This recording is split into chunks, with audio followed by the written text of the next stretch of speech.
Hello, you're watching Smart Money, and today we continue our look at some of the high rankers in the 2025 South African Investor and Banking Report. The report recognizing FNB as South Africa's preferred retail bank. So who better to catch up with than Harry Kellan? He's CEO at FNB. Thanks so much, Harry, for joining us today. And that's quite a recognition in what is a highly competitive space, right? So what would you say sets FNB apart from other retail banks in South Africa right now? So, morning, Alishia, and thank you for the opportunity. It's actually quite humbling, and the team is quite humbled by that accolade. And I do know they've consistently and they continue to work very hard at actually understanding customer needs, what's the requirements, and ultimately it's about trying to make sure we meet the customer needs and we meet them what the requirements are. So, yeah, if you look at it, the biggest thing is about making sure consistent delivery, understanding needs, creating innovative solutions around that. And I mean, we do recognize that we have a great digital platform that delivers to customer, but at the same time, it's always this hybrid. It's digital, but you also have to have the personal touch to it. And then especially in terms of some of the customer cohort, they want to talk to people, they want to talk to our staff, and he's making sure that we balance those two quite well. So yes, it's quite humbling. I want to home in on three aspects there that you've highlighted, because you talk about customer needs, you talk about innovation, you talk about digital platform, right? And what you've managed to achieve, quite a tough feat, especially where you have legacy banks like yourselves coming up against challenger banks, the disruptors, unencumbered by legacy systems. And so I guess agile enough to fully leverage that digital advantage, right? How exactly is FNB rising up to the digital challenge and evolving to meet this trend? And I don't even think trend is the right word at this point. Let's say rising up to meet what the market demands. You're right. It is definitely demand, and it's irrespective of the customer set. If you look at, the last stat I looked at, it depends on different customer. We got more than 80% of our customers that actually are on the app, fully digital. When we say app, we also talk about our USSD. So it's making sure we have deep understanding of what kind of technology our customers are using and continually investing. So the trick actually is, when I talk to my IT guys, they're saying, whatever you put in now, 3 years later, Harry, it's legacy. So this definition of legacy is not like it's a decade old or anything for that matter. It is literally 3 years in which they tell me it's legacy. So it's this continual investment in the systems and platforms all the time. And you've never done actually. So it's never that you end the journey, and technology is evolving. I'm sure at some point we'll get to about new technology. What does AI mean, etc. It's all of that. But fundamentally is to be able to see where customer, and maybe I'll use your word trend, but it's probably a wrong word, where customer trends are going. Where do we see that?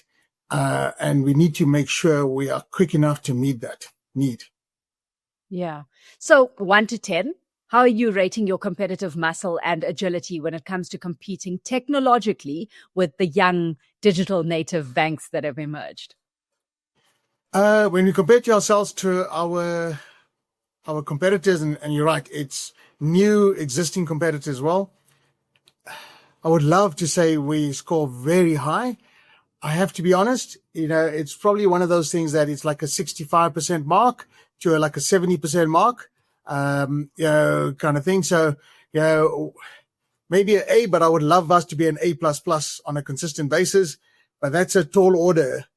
Given how diverse our customer set is. We cater for everyone from entry market all the way up to our commercial customers. And, it's mid-corporate customers. And to be able to have those platforms across the piece, I think A++, I'll probably, my IT team will want to say, hold on, Harry, you're asking for too tall an order. But it's one of those things, if you don't push yourself to something higher, you'll never achieve it. So yes, as much as the accolades there, I think we're still on this continual journey to improve ourselves and continue increasing this high watermark. Yeah. How's that impacting, Harry, the quantum of investment, so the size of investment that you are directing down this route, and how exactly are you, measuring ROI at the end of the day? So and maybe you'll get a little bit of our background because I'm an accountant and I spent a lot of years as FD. But I think the benefit of what we've done as a group, as a policy, is that we don't capitalize our IT spend, i.e. we expense it. And it's a methodology and a mindset towards that. So it's this thing about being agile and nimble is the ability to actually try. And most innovations we get to will never get to from idea to actually the innovation implemented in one go. It's iterative, it's failure along the path. We allow, and I'm always, when I go and talk to staff, I'm saying it's okay to fail. It's part of our value systems. We tolerate failure because change and innovation without failure doesn't exist. And if you put everything on your balance sheet, then you're going to continually have this noose around your neck that at some time in the future, you're going to have that expense coming through your income statement. We rather expense as much as we can from an accounting perspective within our policy. And that's why we don't have a substantial, what they call this asset of IT. It's called intangible assets sitting on our balance sheet. We probably, compared to our traditional peers, we're probably the lowest on our balance sheet. And ultimately, then your return is your income statement return against your equity that you got. And that's ultimately the balance. And I think that FirstRand is recognized as one of the higher ROE bank. I think the last time around, now my memory is bad, it's more than 20% is what FirstRand's ROE is. And FNB is a significant part of that FirstRand ROE generation. Yeah. And like you say, you've highlighted the failure that comes with this, and it's part of the progression or the process of progression. But when it takes off, then it really does, right? Because FNB recently clocked over 100 billion rand in virtual card payments since October 2020. 50 billion of that was in the 2024 year alone. So talk us through, the rise you've seen in virtual cards and why they're so popular and paying off to the extent that it is for you. So it's customer adoption, we recognize fully, is that sometimes it does take some time to go adoption. So the virtual card innovation was about ease for customer. So we always look at saying FNB, we anchor on help, tick, we anchor on ease and safety. So those three words, we're always saying it's a triumvirate. So on the safety piece, a lot of investment in making sure, and virtual cards are much safer than your physical card. So that's the one piece. And the other one is that the ease of use. And that's where the benefit is. It's quite easy to actually have the virtual card loaded onto your device and the ease of use. Now, at some point, we do put in that you got to put a PIN in, but there's certain values at which you don't put a PIN in, and it's a use. So that's the easy use. It's easy for the merchant because effectively they just want you to go pay quickly and get out. And at the same time, it's also easy for our customers that's paying. So you got to look at ease on both sides of it. And the speed at which the virtual card transaction goes compared to a traditional physical card, that helps adoption on both sides of it. So that is where we actually quite happy. And then we do use we have a very strong and lots of accolades on our eBucks rewards program.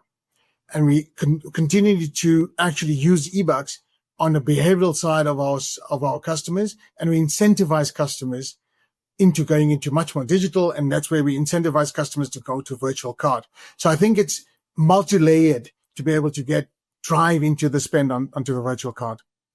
Yeah. And as you highlight, the incentives for each of your products different. You've got ease, you've got, value that's being gained as well. And where you highlighted now the eBucks program, let's unpack the success of that program specifically and the kind of gains it's ranked in for the bank, how that's translated to the bottom line. So the first thing is, when we look at eBucks, we just don't look at it and saying eBucks must be a profitable piece. It's not. Actually, we don't even charge customers to be a member of eBucks. So the eBucks revenue is not from the customer. It's actually from the traditional products from that perspective. So, most people will look at the rewards program in its isolation, And from memory now, it's more than 2.4 billion annual spend or cost is what eBucks cost us. And it's isolation. However, we don't look at eBucks and says, now you got to cover that cost base. We look at it and says, how do we cover entire customer? So we look at the customer as a whole and never not one product. So virtual card is a credit card product or a debit card product, but it's a home loans, it's our insurance, it's our investments, deposits, etc. And one of the things, unfortunately, because when you make all of those product sets together, the feedback we do get from customers that eBucks tends to get complex a bit in terms of layering and get to level 5. It's unfortunate because if it's exactly that, it is a complex piece of getting it together. But we spend a lot of time to try and make that easier as much as possible for customers to understand.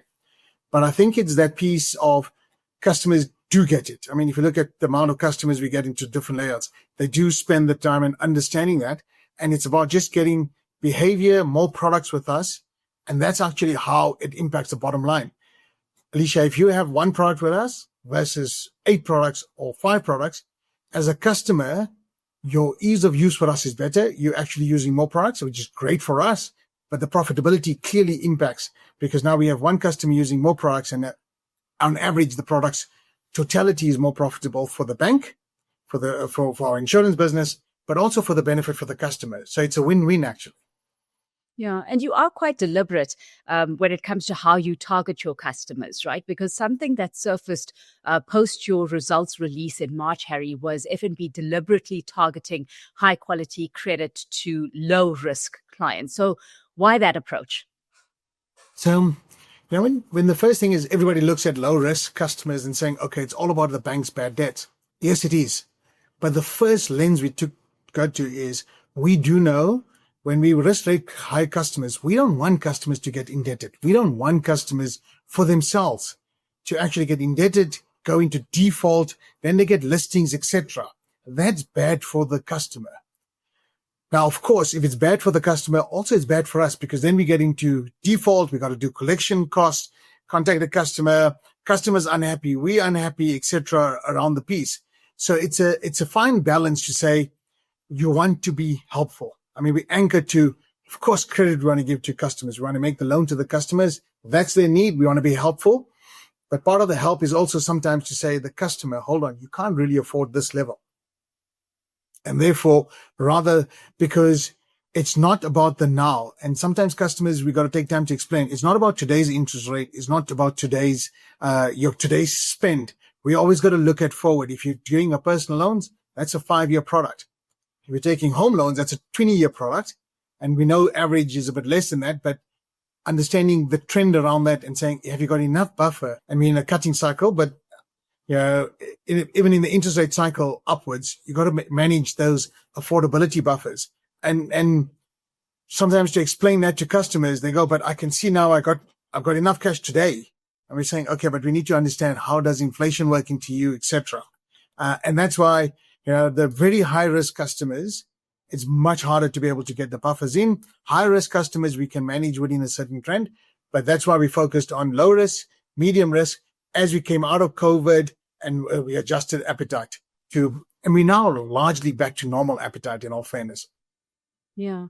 And I guess that explaining why FNB's taken such a strong approach to consumer education through tools like FinSense, for example, right? Because you've got to, empower the market and so that you work collaboratively when it comes to managing finances at the end of the day. We've just seen, Harry, a rate cut come through. What sense are you getting of the credit market you're serving right now and outlook from here on out?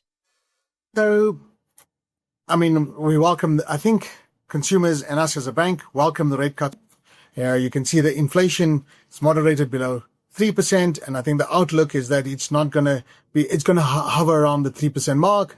So our house view says exactly that. So we got moderated inflation. We still think there's another possibly 25 basis points cut. So eventually the benchmark repo rate, 7%, but we think that's where it stops. Customers on average are still on average indebted. So there is pockets of stress within. It's never an equal society, unfortunately, but there is pockets of stress. This will relieve certain pockets of stress within that, but I think it's not big enough in its 25, but it's big enough on a collective basis. I think rate cuts since the start of it. So under that basis, I think the economy kind of like stabilizes. We do have still low growth rate, but we do see positive trend in terms of growth rate. We're seeing it picking up. We align to where the Reserve Bank has announced in terms of where the growth rate in real terms coming into place. So I think South Africa is sitting at a fairly stable approach from its own macroeconomic sense. And then you got the world uncertainty coming into place.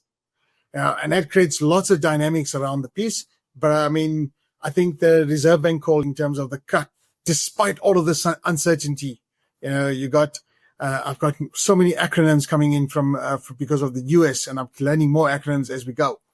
But I think we got to continually watch out of this uncertainty in the world. But forward view, Alishia, is actually marginally positive compared to where we've come from. And that's a big statement.